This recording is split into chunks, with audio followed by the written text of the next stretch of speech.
Salut Swag, Salut la loutre. plaisir de te retrouver Ah, moi aujourd'hui. de même. De quoi vas-tu nous parler? Alors, un sujet qui me tient très à cœur depuis très longtemps, c'est ce que j'ai appelé la magie noire inconsciente au quotidien.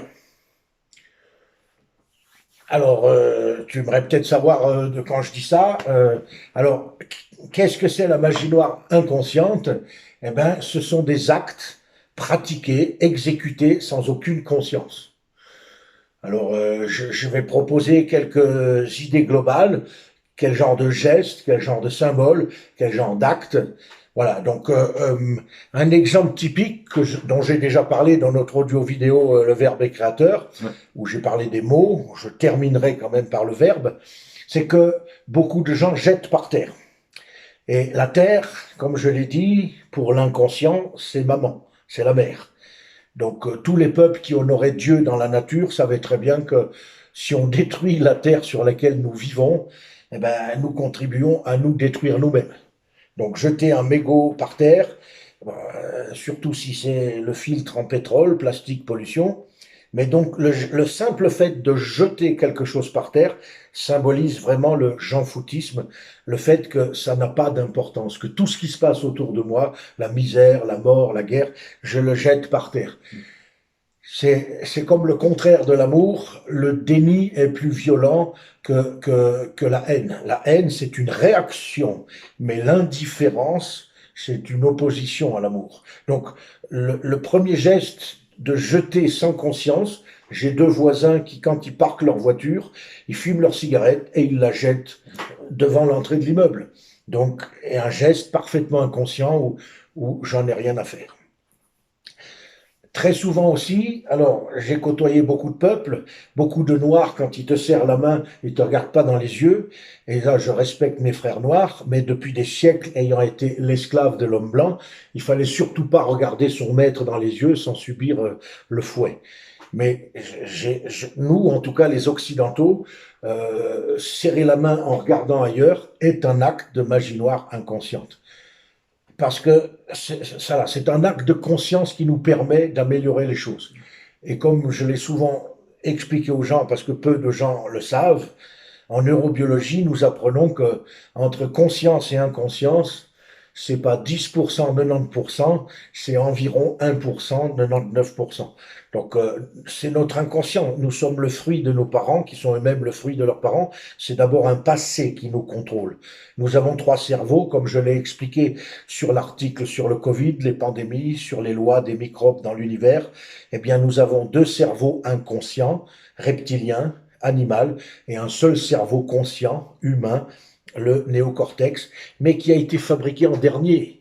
Donc, comme dans un ordinateur, nous ne voyons pas les programmes, mais c'est eux qui te permettent de voir une image. Donc, ce qu'on voit à l'écran, c'est le conscient, et ce qu'on ne voit pas, c'est l'inconscient. Donc, si nous sommes capables d'humilité, nous ne sommes conscients que de très peu, bien moins que 5%. Donc 1% en moyenne et peut-être 4% pour les gens les plus lucides, mais être présent dans ce que je fais. Un très bon exemple aussi, et ça m'a souvent choqué quand je faisais du domicile, c'est une maman qui donne le sein à son enfant en regardant un film policier où il y a des meurtres. Parce que j'enregistre et je transmets. Je transmets. Donc c'est un acte de magie noire inconsciente lorsque je donne le sein en regardant la télévision ou en train de téléphoner. En plus, nous savons que même si le cerveau fait plus de transmissions que tous les téléphones de la planète en une seule journée, le cerveau n'aime pas faire plusieurs choses en même temps. Si je fais la cuisine, voilà, un autre exemple, voilà, ceux qui font la cuisine alors qu'ils viennent de se mettre en colère. Cette colère, elle est transmise dans la nourriture, dans l'eau. Euh, Là aussi, les notions, j'ai souvent employé la notion de tradition quand on sait que le mot tradition et le mot trahison ont la même racine. Alors, dans la tradition viking, quand on fait santé en tapant le verre, ça aussi, j'ai connu un Danois qui attendait son avion quand j'attendais mon train à l'aéroport de Genève, et on a passé 2 heures à échanger, et quand on a fait santé, il m'a dit non, chez nous on fait pas ça. et il habitait un village aussi grand que le mien, et il disait, voilà, on a gardé cette conscience que les chefs de guerre vikings, quand ils tapaient le verre, même le perdant voulait prouver sa force, alors qu'il fallait bien qu'il montre que et c'était souvent des crânes humains dans lesquels l'hydromel était placé, mais le but de cet exercice, donc quand deux chefs de guerre vikings avaient décidé de ne plus s'entretuer, eh ben, c'était pas écrit, mais c'était un pacte gestuel, un geste de magie théoriquement vers une construction de paix, et le but de mélanger les liquides afin de savoir si l'un ou l'autre n'avait pas mis de poison. Donc ça fait en tout cas 1000 ans qu'on continue de faire ce geste. Il y a peut-être 3 pays au monde qui ne le font pas parce qu'ils savent que la première fois. Alors quand en Grèce on m'a expliqué que taper le verre c'était bien parce que ça stimulait les 5 sens, parce que tu entends, tu vois, tu sens, ah oui, mais le pays de la traîtrise, hein, parce que les Grecs quand ils signaient un traité de paix, le lendemain c'était pour trahir. Donc il y a des peuples, les Romains et les Grecs étaient des trahisseurs. L'honneur, le courage, la puissance, mais plus on cherche à être puissant, plus on a une contrepartie vers la trouille et vers la lâcheté. Donc voilà, tout extrême amène son opposé. Le contraire du courage, c'est la peur. Le contraire de la témérité, c'est la lâcheté. Donc, dans toute tradition, il y a un danger de trahison. Si je veux continuer à maintenir une tradition sans évoluer avec l'époque, quand on dit qu'il faut vivre avec son temps, eh bien, on va s'autodétruire. Donc, quand on fait santé avec le verre, eh bien, on le fait par méfiance. Et la méfiance engendrera toujours une trahison. Si je signe un pacte de paix avec toi en tapant mon verre, même si je ne sais pas, un magie noire inconsciente, que je ne sais pas qu'au tout début ce geste était pratiqué pour tester la force et pour mélanger les liquides, si je fais un pacte de paix alors que je garde la méfiance que tu vas me trahir ou que tu as mis du poison dans le liquide, eh bien, cette graine de méfiance va toujours engendrer à un moment donné une trahison. Quid du fameux point pour se Oui, saluer? ah oui, oui, voilà, exactement. Alors, surtout depuis le fait que Qu'on nous impose. l'être humain est vide, hein, le corps vide, le Covid, enfin, on en a assez parlé, il n'y a qu'à lire mon article, écouter la petite audio. Donc, beaucoup de gens, et on l'a vu avec les hommes politiques au début, il n'y a pas plus menteur qu'un médecin et qu'un homme politique et un avocat. J'ai pas encore écrit sur l'avocat dans Prophétie et Profession. Alors, il y a autant de microbes, on échange en tout cas 23 millions de microbes en se touchant, et ça me rappelle ce que j'avais appris au karaté, parce que karaté veut dire main vide, et avec une main ouverte, on a plus de possibilités, même si le poing peut se fermer à la fin, mais euh, le cœur, si je te fais confiance, j'ouvre ma main. Mais si je présente 2 mains face à face, ça, c'est pas le symbole de je suis paisible, tu peux venir à moi. Ça, c'est le symbole que j'ai une grosse frustration ou une grosse colère. C'est que soit je suis fâché contre moi, soit je suis fâché contre toi, mais je suis pas en paix. Si je vois un mec avec les 2 poings serrés, j'ai pas envie qu'il me prenne dans les bras. Tandis que si les mains sont détendues, et une phrase que j'ai souvent répétée à mes anciens élèves, en autodéfense, plus tes épaules sont lourdes, plus les tensions sont dans les épaules, plus tes mains sont vides, mais, légères mais absentes. Plus tes mains sont lourdes, plus tes épaules sont détendues. Donc la main, en chirologie, c'est l'expression du cerveau. Quand elle est ouverte, c'est que voilà, je suis ouvert aux possibilités. Mais quand elle est fermée, je suis pas ouvert à grand chose à part la boxe. Voilà, donc et ce geste, même si c'est peut-être pas les Black Lives Matter, mais on sait aujourd'hui que ce sont des terroristes, que ça n'a rien à voir avec le noir, qui est notre premier ancêtre. Les premiers humains étaient noirs. Les Éthiopiens, les Sumériens, les Égyptiens étaient noirs. Donc aujourd'hui, on le sait. Et on n'a pas à être raciste avec la couleur de la peau, puisque nous avons tous la même origine. Alors, je continue avec les symboles et mon préféré, c'est les Romains. Ah, tadam, tadam. Alors, ça, je ne l'ai pas mis dans geste, parce que c'est un geste, je l'ai vraiment mis dans symbole. Parce qu'aujourd'hui, je peux le dire, je ne l'ai encore pas dit sur aucune de mes audio-vidéos, ne me mettez pas des likes, ne me mettez pas des likes si vous aimez mes audio-vidéos.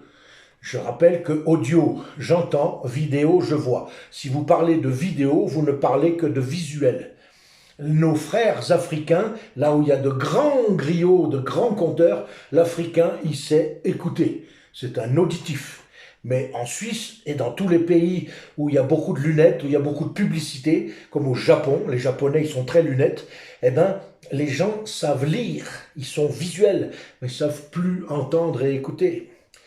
Écouter et entendre. Alors, demandez à un historien italien, si possible italien, qui a étudié l'histoire de Rome. Rappelez-vous, Roma, c'est l'inverse de l'amour. Les Romains étaient matérialistes et impérialistes. Et les gladiateurs coûtaient cher. Alors, aujourd'hui, quand vous pensez, ça veut dire tu peux mourir, ça veut dire tu peux vivre, je vais commencer par l'autostop. Il y a deux manières d'exprimer le pouce vers le haut dans la culture romaine. Et je vous rappelle que l'Église catholique romane, dont je vais parler après, est une culture issue des services secrets de Rome pour maintenir la durée de Rome jusqu'à aujourd'hui. Toutes les lois occidentales sont romaines. Nous sommes encore sous l'emprise d'une mentalité empire romain. Alors, sous l'Empire romain, et je vous invite de tout cœur, non pas à aller chercher sur Internet, mais à interroger un type qui a étudié l'histoire romaine depuis des années, parce que je l'ai vu sur Wikipédia, je l'ai vu dans un dictionnaire, mais c'est faux. Le pouce vers le haut, ça veut dire deux choses. Je fais de l'autostop. Le pouce vers le haut, ça veut dire je veux quitter cet endroit pour aller ailleurs. Dans la culture romaine comme chrétienne, quand on dit à un enfant, on ne dit pas ton père est mort, on dit il est allé au ciel, il a rejoint les étoiles, il est devenu une constellation, de manière plus douce et poétique. Eh bien c'est pareil pour les Romains, parce que le pouce vers le haut signifie je veux me déplacer ou va-t'en. Et c'est un peu comme va fanculo, si je mets mon pouce sur ma main, c'est la même chose que le doigt levé. C'est un autre doigt, mais voilà, c'est moi le plus fort, j'ai le pénis en l'air. Donc le pouce vers le haut, comme ça, hein, je ne parle pas du signe satanique, mais dans chaque pays, un geste peut ne pas être amical. Et dit, toi, tu veux dire bonjour, et l'autre, il entend quoi? Voilà. Donc pouce vers le haut, je veux me déplacer, ou l'empereur romain qui dit, tu vas au ciel.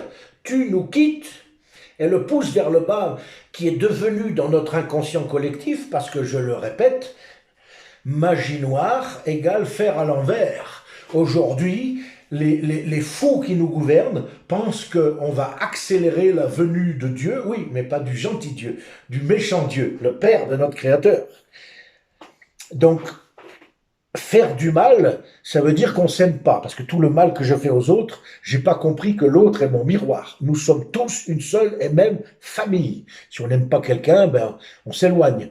Mais voilà, on est censé être plus évolué que les lions et les cerfs qui tuent les bébés quand ils prennent le pouvoir. Quand un jeune cerf ou un jeune lion prend le pouvoir, il élimine les enfants. Nous, on n'est pas censé, si on se marie avec une femme qui a des enfants, faire la même chose. On est censé avoir un cerveau conscient qui nous amène à nous interroger sur ce qui est bien et ce qui est mal. Donc, quand l'empereur romain faisait ce geste, ça voulait dire deux choses. Tu restes ici ou tu restes en vie. Donc, tu restes sur terre. Terre, ciel. Romain chrétien, terre, ciel. Idem, kiff, kiff, bourricot. Donc, chaque fois que vous likez, I like, j'aime, j'apprécie. I like, c'est plutôt j'apprécie. Donc, si vous mettez un like, ça veut dire soit va fan, soit ça veut dire je veux que tu crèves. Donc, vous pratiquez une magie noire inconsciente au quotidien sans vous en rendre compte. Alors voilà, justement, un exemple que j'aimerais dire à tous les chrétiens qui sont persuadés de savoir ce qui est bien et ce qui est mal. Il y a une phrase, alors je ne connais pas la Bible par cœur, mais il me semble que c'est dans l'Apocalypse de Saint Jean. En professionnel, j'aurais pu le vérifier avant la conférence, mais je ne l'ai pas fait. Donc il me semble que c'est dans l'Apocalypse de Saint Jean où il est dit « Car le riche et le pauvre, l'esclave et le maître devront se servir de la marque de la bête pour faire leurs achats. » Eh bien, si vous venez dans mon frigo, Il n'y a pas un seul code barre. Parce que le code barre, qui est l'ancêtre du QR code, le QR code qui représente le carré et en pire le cubique, le cube, c'est le matérialisme à l'état pur. Et c'est l'ancêtre de la puce qui sera soit sur la main, soit sur le front. Et le test PCR, ou la température, vous achetez un thermomètre et on vous le met en face du front, le cerveau, le troisième œil, la glande pinéale. Donc, faites l'expérience. Achetez un bon vin rouge, parce que c'est avec le vin rouge que c'est le plus flagrant. Invitez des amis qui ont du goût, qui apprécient la cuisine mijotée. Vous leur faites goûter 2 gorgées de vin avec le code barre, et même si vous enlevez le code barre alors que l'autre n'a pas fini le peu de vin que vous lui demandez de tester, odeur et parfum, vous verrez que même en enlevant le code barre sur un vin qu'on a juste goûté, qu'on n'a pas terminé, le, le parfum, l'arôme, la subtilité, tout change. Tout change. Et je vous invite à le vérifier.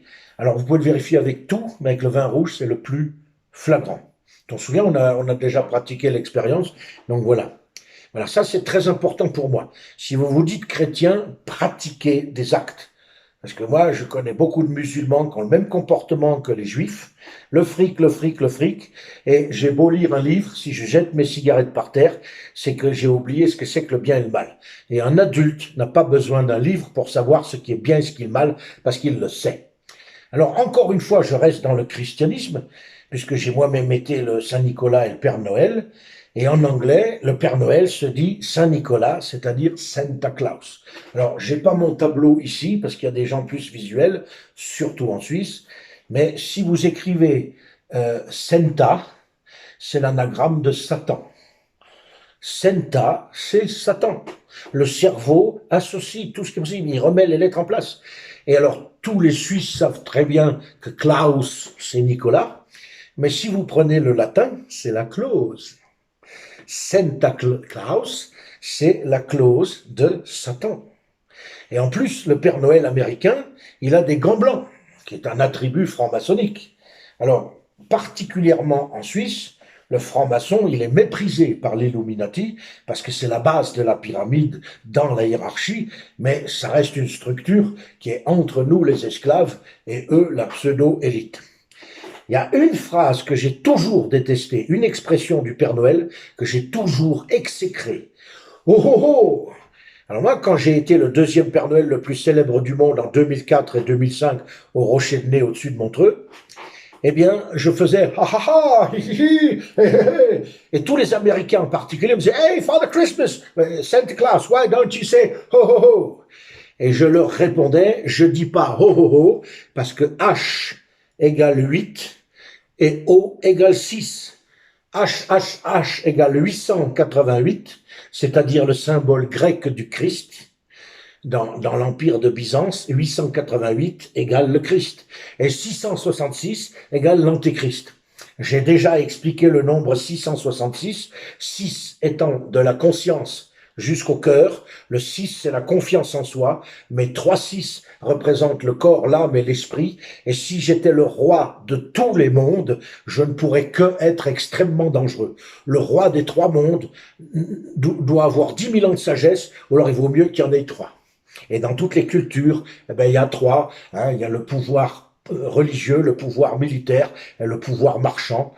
Alors quand j'étais naïf, je disais, il y a les druides, c'est pas la religion, c'est la spiritualité. Et il n'y a pas les militaires, non, il y a les chevaliers. Et puis il n'y a pas les marchands, non, il y a les artisans. Mais c'est la même chose, il y a toujours eu 3 castes. Donc la religion qui permettait de voir les rythmes, hein, les fêtes liées à l'agriculture. Le militaire, soit il nous protégeait, soit il nous massacrait, mais il n'y avait pas une 3e possibilité. Et puis n'empêche que depuis quelques siècles, on sait que les usuriers devenus les banquiers sont, les maîtres du monde et les destructeurs de cette planète. La guerre est toujours provoquée par le commerce. Donc ce sont les marchands, c'est l'ordre des marchands maintenant qui gouverne le monde. Donc avant c'était du noble, ils avaient du sang bleu, maintenant c'est des marchands, ils sont devenus les riches, mais issus d'une classe, voilà. Et je reprends juste parce que j'y pense, le mot démocrate, Parce que démocratie, je le dis et je le répète, la démocratie, c'est le pouvoir des propriétaires.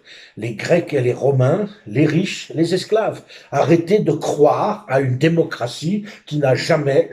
Oui, elle existe. Si vous regardez l'étymologie et l'origine, comme le pouce en bas, le pouce en haut, si vous vous rappelez que l'étymologie, c'est le plus important, tout en tenant compte de l'époque. Donc à l'époque, le peuple, c'était pas tout le monde, c'était que les propriétaires de la terre. Autrement dit, ceux qui avaient déjà perverti, puisque les Celtes et les Amérindiens et les nomades et les Boréens savaient que la terre, nous en étions les enfants. Nous sommes les enfants de la terre, pas les propriétaires de la terre. Païen, paysan, ça veut dire enfant de la terre. Ça veut pas dire propriétaire de la terre. Donc on a inversé magie noire, on inverse tout. Alors, 666 au milieu. L'origine des trois religions. Je fais ça, je veux pas y passer des heures, mais le proverbe que je préfère chez les druides, c'est juge un homme à ses actes et la femme à la profondeur de son cœur. Parce qu'une femme, c'est l'amour. Une femme superficielle, c'est le contraire de l'amour. Donc, c'est la magie noire. Et un homme qui n'est pas capable de mettre le soleil, la lumière, la vérité, le but dans la vie, un bon père, n'a pas besoin de dire la vérité, mais d'être la vérité. Je ne dois pas montrer l'exemple, mais être un exemple et vivre mes valeurs. Si je gronde un enfant qui a fait une bêtise, je dois toujours terminer en lui disant que je l'aime et en montrant que mon amour est plus grand que ma frustration, ma colère. Donc toujours montrer ce que je vaux, ce que je suis. Et les trois religions, eh ben je le dis depuis très longtemps, que l'Église catholique romane, romane, eh bien, Pline l'Ancien, Pline le Jeune, les écrivains, le grand-père et le petit-fils, les historiens de l'Empire romain, l'empereur Constantin a été fondateur de la religion chrétienne. Il n'est pas devenu chrétien.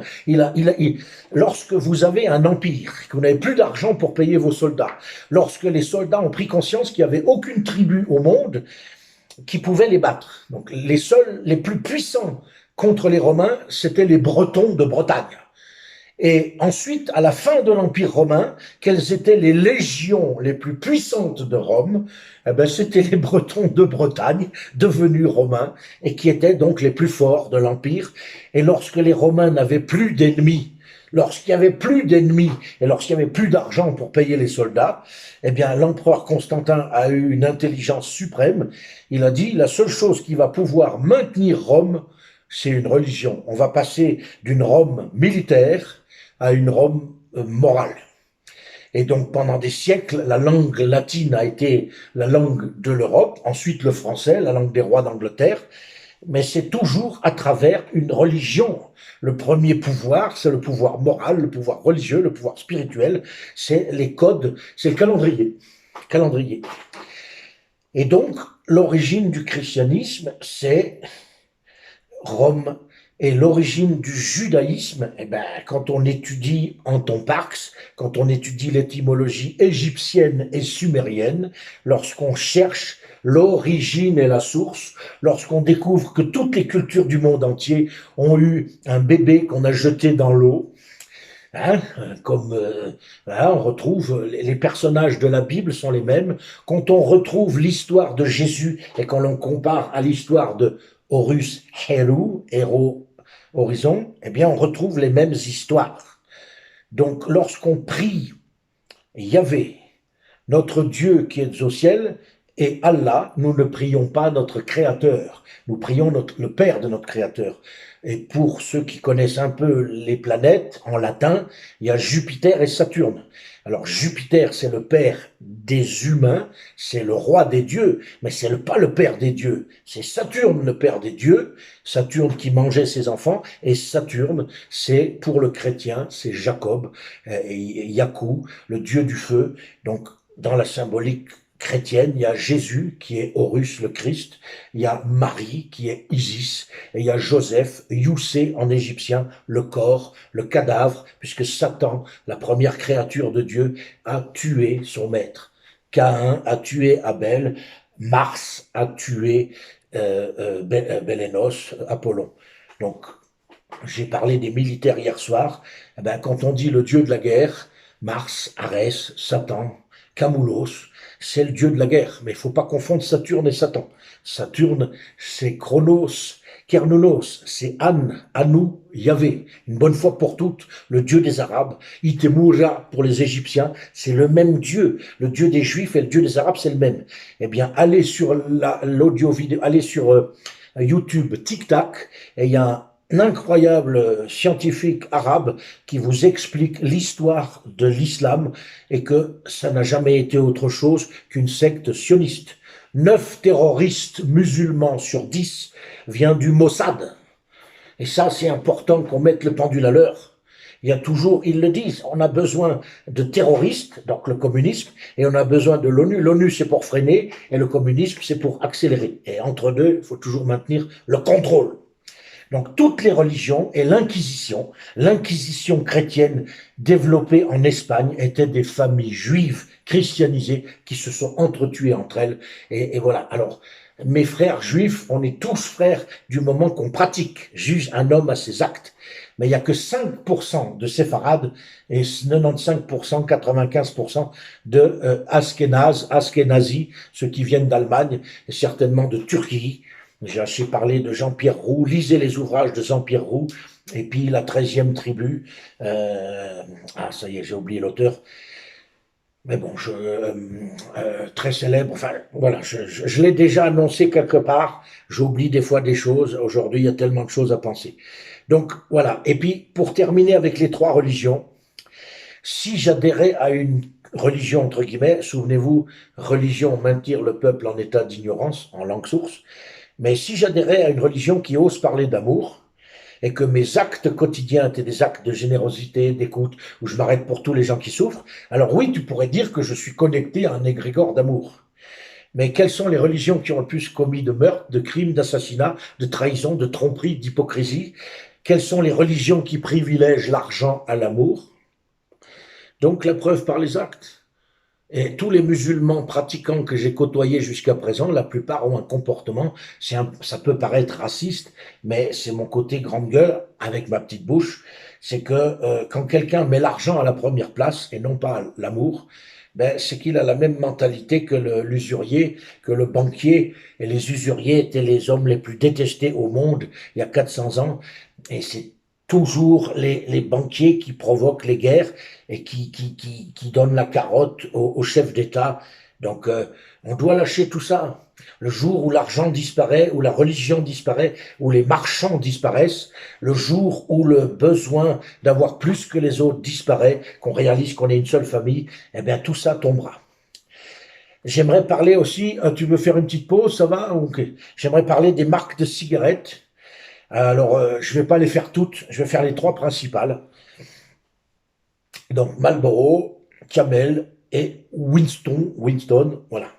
Alors, c'est ma mère qui m'a appris ça. Et ma mère, un jour, elle me dit, tu sais, quand tu fais la cuisine, fais-la avec amour. Quand tu fais quelque chose, fais-le avec amour. Même, voilà, tu grondes tes enfants, fais-le avec amour. Et un jour, elle me dit, tu vas faire la vaisselle. J'ai dit non. Puis elle me dit, pourquoi tu veux pas faire la vaisselle? C'est ton tour. Et je lui dis, parce que je vais pas la faire avec amour. Elle a rigolé, mais elle m'a quand même obligé à faire la vaisselle. Voilà. Et elle m'a fait comprendre que tout ce que je mange, tout ce que je bois, et tout ce que je fume, parce que ma mère a été une grande fumeuse jusqu'à 55 ans, et moi j'étais un petit fumeur, mais quand même plusieurs années, et une fois de temps en temps, pour être avec le cercle, voilà. Mais les cigarettes alors je les ai goûtées les 3, mais ma mère me disait déjà, quand tu fumes une cigarette, essaye d'imaginer les gens qui ont fait pousser le tabac, les gens qui ont industrialisé la cigarette, mais commence par le tout, commence par sentir. Quand tu tires une taffe, elle m'a dit ferme les yeux, essaye de sentir qu'est-ce qui se passe en toi. Eh bien, je l'ai démontré à des tas de gens, et s'il y en a à qui je l'ai démontré m'écoutent aujourd'hui, pourront le confirmer. Prenons la cigarette Marlboro, que j'ai résumée en 3 idées. Marlboro, alors il y a une petite nuance si tu es une fumeuse de Marlboro et un fumeur de Marlboro. Alors je commence par les mecs, les jolies filles, les belles voitures et l'argent facile. Marlboro symbolise le matérialisme à l'état pur. On a parlé des 3 K, des 3 triangles, Ku Klux Klan, et il est vrai que je ne sais plus combien d'actions, je ne sais plus, ça doit dépasser 50% d'actions qui appartiennent au Ku Klux Klan. Donc les Blancs qui ont massacré les Noirs pendant pas mal de temps. Et donc c'est clair que quand je vois un Noir fumer Marlboro, je l'engueule comme du poisson pourri. Je lui dis, mon frère, t'as pas honte de donner de l'argent à ceux qui ont détruit tes ancêtres? Donc c'est des matérialistes. J'affirme que tu dois jamais inviter à ton mariage un fumeur de Marlboro parce qu'il voudra coucher avec ta femme si elle est très jolie. Le fumeur de Marlboro est un matérialiste qui voudrait gagner de l'argent sans effort. Et voilà. Euh, ouais, j'ai des petites choses à dire à la fin que je garde comme petite euh, crème autour du gâteau ou cerise si le gâteau il est plat, hein, pas à la pointe. Alors, voilà. Et si je suis une blonde qui fume Marlboro, j'aurais tendance à dire que la fumeuse de Marlboro, oh, je vais épouser un prince charmant, il sera beau, il sera riche, il m'amènera dans son château et ma vie sera merveilleuse. Grosse caricature, mais comme disait mon père, dans toute plaisanterie, il y a une part de vérité. Là, je vous ai résumé Marlboro, garçon-fille. Winston Camel, on voit moins la différence. Mais je pense à une ancienne élève que j'ai beaucoup aimée, qui était la plus âgée de la classe, en yoga chaman médical. Et bon, beaucoup de thérapeutes sont fumeurs. J'ai rien à dire, hein, puisque... Mais Camel, c'est la cigarette de l'autodestruction. Toute fumeuse et tout fumeur de Camel n'a absolument pas besoin des autres pour se mettre des bâtons dans les roues, car il et elle le font tout seul, toute seule. Et même dans l'armée française, la camelle a été interdite parce qu'il y a 30 ou 40 ans en arrière, c'était soi-disant la cigarette des fumeurs de joint. Mais quand j'avais 15 ans, là où tu commences un peu à fumer en moyenne, eh bien c'est vrai que les 3 quarts des fumeurs de joint fumaient camel. Mais ça ne veut pas dire que... Voilà, moi j'affirme que c'est les moins destructeurs, parce qu'un alcoolique se détruit bien plus qu'un fumeur de joint. Mais Camel, c'était à l'époque la cigarette la plus radioactive. Conservation par euh, la ionisation. C'est le terme hypocrite pour parler de radioactivité. Si tu peux garder un paquet de cigarettes 50 ans, c'est parce qu'il est radioactif. Donc à l'époque, c'était pas élixir. Élixir, c'est pire que Camel. Mais je ne l'ai pas assez approfondi, je l'ai goûté qu'une seule fois. Mais élixir, hein, ça fait penser aussi à la magie noire. Je bois un élixir, je deviens un surhomme, ou je bois un élixir à partir du sang des enfants pour vivre plus longtemps. Mais c'est pire. La radioactivité est plus grande. Pour tester ce qui est radioactif ou transgénique, écoutez votre gorge. La gorge se serre quand vous consommez quelque chose de transgénique et de radioactif. Voilà, donc Camel, fille ou garçon, c'est la cigarette de l'autodestruction. Et Winston, qui était à l'époque la septième fortune du monde, une fortune juive. Et Winston, c'est des gens à qui vous pouvez faire confiance s'ils vous ont dit qu'ils vont faire quelque chose, mais eux ont de la peine à faire confiance aux autres. C'est une énergie assez capricorne, souvent des problèmes de peau, de sécheresse, de douleurs osseuses. Le fumeur de Winston, c'est celui qui se culpabilise quand il s'arrête d'agir, quand il s'arrête d'œuvrer. Donc, et sa plus grande peur, c'est de faire confiance. Donc, il a de la peine à s'arrêter et à faire confiance. Ça, c'est des tendances que vous allez retrouver. Ah, et on peut finir par parisienne, la cigarette des gens soucieux qui veulent paraître décontractés, très nerveux. Et c'est souvent des gens qui disent pas de soucis. Voilà, donc c'était une petite parenthèse, et puis je terminerai avec Philippe Maurice qui domine Marlboro. Philippe Maurice y a écrit dessus Veni, Vidi, Vici, je suis venu, j'ai vu, j'ai vaincu, l'adage de Jules César, le plus grand pédéraste de l'Antiquité, qui violait et massacrait des centaines d'enfants à la fois. Et donc voilà, donc Marlboro comme Philippe Maurice, si je fume une cigarette où c'est marqué je viens, je vois et je te prends tout. Hein, c'est ce qu'ils veulent. Hein. Ils veulent que dans l'avenir, on soit les plus pauvres, qu'on n'ait rien et qu'on soit leurs esclaves euh, absolus. Quand ils comprendront que c'est le bien-être intérieur qui change les choses. Parce que détester l'autre, haïr les autres, c'est gâcher sa vie. Parce que le bonheur est plus important que la richesse et la célébrité. Voilà. Et puis, mon préféré, ah, les symboles. Le paillasson, le paillasson. Voilà, alors, peut-être qu'ils vont écouter mon audio vidéo, mais combien de fois? J'ai fait 33 ans de thérapie à domicile. J'ai dormi chez les gens. J'ai accompagné les enfants à l'école. J'ai parlé à la grand-mère. Et j'en ai connu des mamans de médecins, des mamans de politiciens, des mamans de gendarmes, et qui m'ont raconté des choses que, voilà, qu'en thérapie, elles m'ont raconté. Donc, mais il y a une chose qui m'a toujours, au début, fait rire, mais c'est de la magie noire inconsciente. Je viens chez toi. Il y a marqué, heureusement chez toi, il n'y a pas. Mais je vais chez quelqu'un où c'est marqué in English, welcome, bienvenue. Et un paillasson, c'est comme une pierre tombale. Si tu voyais quelqu'un pisser ou simplement marcher sur la pierre tombale de ton grand-père préféré, tu appellerais ça un viol, un outrage, un blasphème. C'est une attaque, c'est une agression contre ton grand-père, même s'il est mort. Mais quelqu'un qui marche sur une pierre tombale au cimetière, bah, si c'est un adolescent révolté, tu peux le pardonner, mais l'acte en soi est ignoble. Alors, quand je vais chez quelqu'un qui a un paillasson welcome, j'affirme que c'est les gens qui sont les moins accueillants. À part leur famille et leurs amis très intimes, ils n'aiment pas qu'un étranger rentre chez eux. Et un jour, j'étais chez une dame, et elle avait un paillasson avec un soleil. Et je me suis essuyé les pieds à l'extérieur, au cadre Elle me dit, mais vous pouvez vous essuyer les pieds. J'ai dit, madame, je ne veux pas m'essuyer les pieds sur le soleil, sur Bélénos. Et là, elle a commencé à réfléchir. Si vous avez un chat ou un chien ou un cheval sur votre paillasson et que je viens frotter mes pieds, c'est comme si j'insulte cet animal. Donc ça, c'est de la pure magie noire. Je montre soi-disant ce que j'aime, mais tout le monde s'essuie les pieds sur ce que j'aime. Et donc c'est une inversion. Voilà. Euh, alors, fait pour